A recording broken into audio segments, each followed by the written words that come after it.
Drill होगी। तो दिल्ली और हरियाणा में आज मॉक ड्रिल होने जा रही है। अलग अलग जगहों पर ये मॉक ड्रिल होगी। डिजास्टर मैनेजमेंट की ओर से ये मॉक ड्रिल करवाई जाएगी। भूकंप और औद्योगिक रासायनिक खतरों के लिए मॉक ड्रिल होगी। दिल्ली और हरियाणा में ये मॉक ड्रिल आज रखी गई है। तो डिजास्टर मैनेजमेंट की तरफ से इस मॉक ड्रिल को करवाया जा रहा है। भूकंप के मौकों पर किस तरह से डिजास्टर मैनेजमेंट का रिस्पांस होना चाहिए, कैसे स्थितियों को संभाला जाए, इसको लेकर ये मॉक ड्रिल है। भूकंप और औद्योगिक रासायनिक खतरों के लिए ये मॉक ड्रिल रखी गई है। तो दिल्ली और हरियाणा में ये मॉक ड्रिल आज होने जा रही है।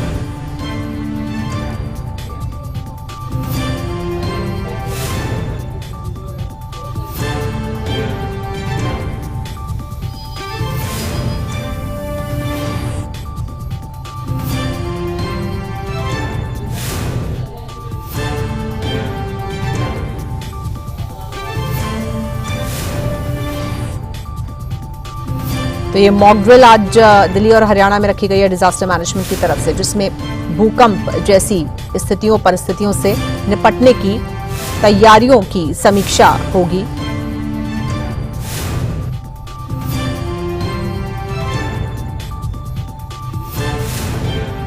और आइए सीधे रुख करते हैं अपने संवाददाता दीपक गौतम का और ज्यादा जानकारी के लिए। दीपक, आज कितने बजे ये मॉक ड्रिल होने जा रही है और क्या कुछ होगा इस मॉक ड्रिल में? देखिए, बिल्कुल मॉक ड्रिल की शुरुआत हो चुकी है और सबसे पहले मॉक ड्रिल के तहत सुबह 9 बजते ही अलार्म बजाया गया। इस समय मैं मौजूद हूँ सेक्टर 12 में, ये लघु सचिवालय है। यहाँ पर सबसे पहले बजाया गया अलार्म बजते ही लोगों का निकलना, यहाँ से जो पहुंच चुके थे उन लोगों का निकलना यहाँ से शुरू हो गया। मैं तस्वीरें आपको दिखाता हूँ कि तमाम पुलिस डिपार्टमेंट यहाँ पर मौजूद है, प्रशासन के आला अधिकारी यहाँ मौजूद हैं और तैयारी इस बात की गई है कि जैसा कि सीन किया जा रहा है मॉक ड्रिल के माध्यम से कि भूकंप आया है और भूकंप के दौरान किस तरीके से बचाव कार्य करना है, कौन कौन से प्रोसीजर्स को फॉलो करना है, ये इस मॉक ड्रिल के माध्यम से चेक किया जा रहा है। तमाम जो आप नजर डालेंगे चारों तरफ तो आप देखेंगे कि पूरी तरह से तैयारी वही की गई है। एसडीएम साहब हमें नजर आ रहे हैं, एसडीएम साहब से जानते हैं सर, ये मॉक ड्रिल है, मॉक ड्रिल के माध्यम से क्या चेक कर रहे हैं हम लोग? मॉक ड्रिल में जैसे अर्थक्वेक का अलर्ट हुआ है, तो अर्थक्वेक के अलर्ट के बाद जो है सभी लोगों को इवैक्यूएट करना है और जो लोग ट्रैप हो गए हैं उनको रेस्क्यू करना है। तो इसकी मदद के लिए एनडीआरएफ की स्पेशल टीम आई हुई है और पुलिस प्रशासन की टीम भी यहाँ मौजूद है। जैसे ही अर्थक्वेक का अलर्ट हुआ तो सभी जो यहाँ पर डिस्ट्रिक्ट सेंटर है उनको हेल्प के लिए कॉल चली गई है, एम्बुलेंस को चली गई है और फायर ब्रिगेड को चली गई है। तो वो सारे यहाँ पर अपना जो रिस्पॉन्स है वो अब शो कर रहे हैं। तमाम डिपार्टमेंट के लोग यहाँ मौजूद हैं। किस तरीके से बचाव कार्य शुरू होगा, क्योंकि बताया गया एक तरफ बिल्डिंग कोलैप्स होने की सिस्टम बनाया गया है, दूसरी तरफ आगजनी का प्लान बनाया गया, क्या किस तरह से सारा? अभी जैसे जस्ट अर्थक्वेक अलर्ट हुआ है तो अभी लोग बाग रिस्पॉन्स करने की उसमें है और जैसे ही अब जैसे यहाँ पर लोग बाग असेंबल हो गए हैं तो अंदर जो ट्रैप हो गए हैं उनको अभी एनडीआरएफ जो रेस्क्यू करेगी। जस्ट अभी अलर्ट हुआ ही है। तो अब इसका मतलब ये है कि अलर्ट के बाद अब एनडीआरएफ जो है वो रेस्क्यू करने के लिए आगे की तरफ बढ़ेगी।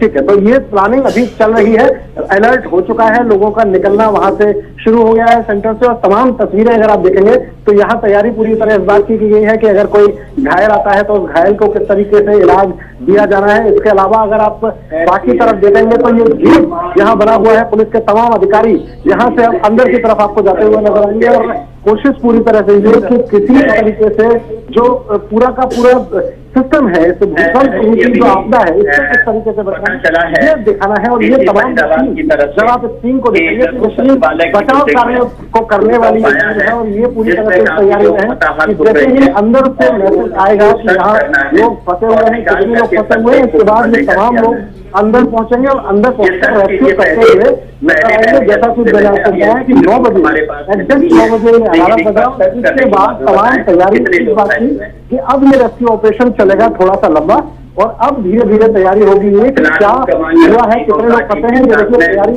शुरू हो चुकी है और ये तमाम जवान अब अंदर पहुंच चुके हैं और अंदर पहुंचकर ये रेस्क्यू ऑपरेशन का जो पूरा का काम है उसको करने की कोशिश करते हुए नजर आएंगे। ये तस्वीरें आप साफ तौर पर देख सकते हैं और यहाँ पर ये जो बिल्डिंग है लघु सचिवालय जो है, यहाँ पर ये तमाम पुलिस के अधिकारी पहुंचे हैं, पुलिस के जवान पहुंचे हैं और रेस्क्यू ऑपरेशन करते हुए ये तमाम लोग नजर आएंगे, यहाँ पे बचाव कार्य करते हुए नजर आएंगे।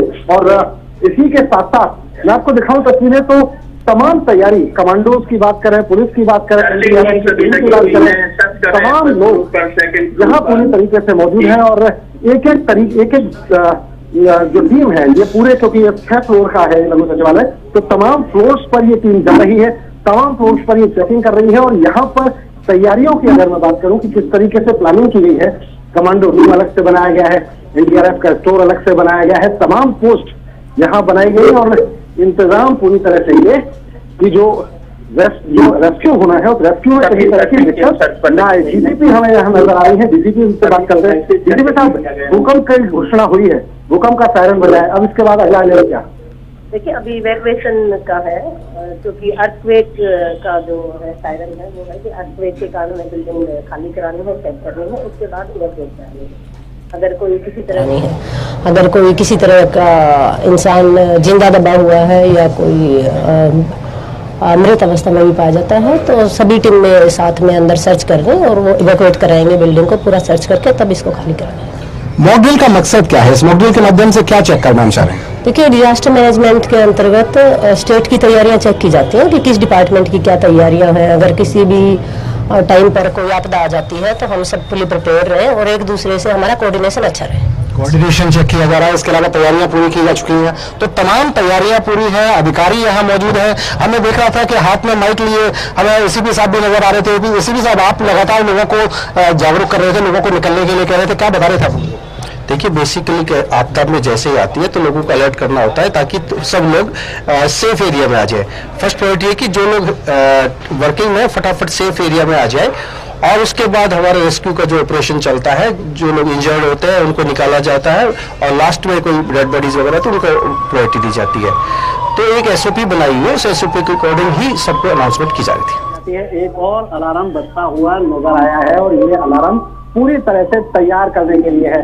आपदा प्रबंधन के ये तस्वीरें मैं आपको दिखाता हूँ कि अंदर से रेस्क्यू ऑपरेशन जो है ये शुरू हो चुका है और लोगों को निकालने का जो सिलसिला है ये पुलिस कर्मियों ने शुरू कर दिया है। ये तमाम लोग जो है भूकंप में फंस चुके थे और इनको निकाला जा रहा है। माना यह जा रहा है कि इनके सर में चोट है और इनके है और धीरे धीरे करके रेस्क्यू किया जा रहा है। तमाम लोगों को निकाला जा रहा है, किया जा रहा है। तो आपदा किस तरीके से बचाव हुआ नजर आ रहा है। तमाम लोगों को, ये जो व्यक्ति जिनको अभी रेस्क्यू किया गया है, इन्हें सीधे मेडिकल पोस्ट पर ले जाया जा रहा है और मेडिकल पोस्ट पर ले जाकर इन्हें यहाँ पर प्राथमिक उपचार जो है वो यहाँ दिया जाएगा जिससे कि बचाव हो सके। तमाम गाड़ियां, एनडीआरएफ की गाड़ी लगातार पहुंच रही है, एम्बुलेंस यहाँ लगातार पहुंच रही है। और जैसा कि मैंने बताया था कि अब चूंकि जानकारी पूरी तरह से मिल चुकी है, भूकंप आए हुए समय हो चुका है, अलार्म बजे हुए समय हो चुका है, तो अब जो ये इवैक्यूएशन का टाइम है, ये धीरे धीरे इवैक्यूएशन का जो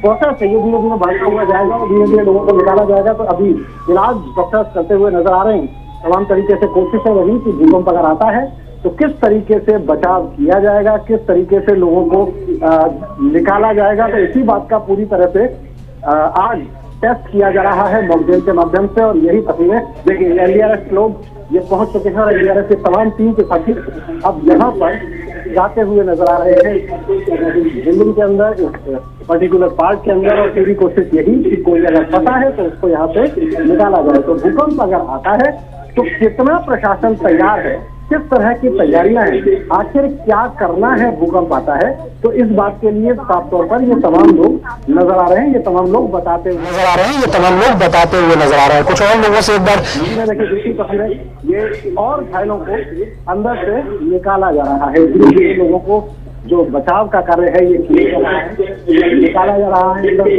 डॉग स्क्वाड भी पहुंचा है और डॉग स्क्वाड के माध्यम से भी देखा जा रहा है कि कहीं ऐसा तो नहीं कि कहीं बिल्डिंग के नीचे कोई व्यक्ति दब गया हो और उस दबे हुए व्यक्ति को किसी तरह की दिक्कत आ रही हो। ये तस्वीरें आप देखिए कि इलाज लगातार जितने भी लोग निकल रहे हैं इन तमाम लोगों का इलाज किया जा रहा है, तमाम लोगों को दवाइयां लिखी जा रही है, तमाम लोगों को इंजेक्शन लगाया जा रहा है। बचाव का जो काम है ये पूरी तरीके से किया जा रहा है। तो मेडिकल टेस्ट किस तरह की डॉक्टर्स की भूमिका रहेगी ये चेक कर लिया गया।